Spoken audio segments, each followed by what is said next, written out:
Okay. Pisa na natin ang ating umaga. Umagang kay ganda. Depende kung maganda ka o hindi. Sa'yo na yun. Basta sa amin, sa akin, depende rin. Shout out dyan sa ating mga kaibigan dyan. Lalo na si ito, ating kaibigan, si Wilbin Kalimpusan. Ito, laging humuhugot ngayon. Siguro hindi na nakabaon. Hugot ng hugot, kung pinalaya ka na raw, baka nagpiyansa ka. Wow! Nakapiyansa na ba? O ano na ba yan? Ano ba talaga ang totoo dyan, paring Wilbin, Hindi ko maintindihan mo, Lagi kang humuhugot, May pinaghuhugutan ba? Masyaallah. Kung pinalaya mo na.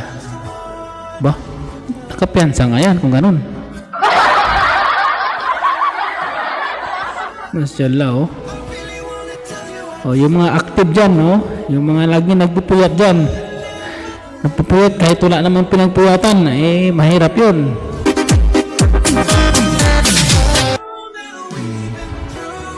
Laging active sa messenger, pero wala namang nagka-chat.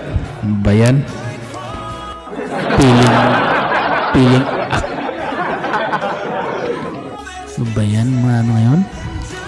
Ba't sabi nila, para kanino ka bumabangon? Ang sabi. Laging nagsasabi. Lagi kong narinig yan. Para kanino ka bumabangon? Wala na yan ngayon. Ang ngayon, kanino ka napupuyat at bakit ngayon ka lang bumangon?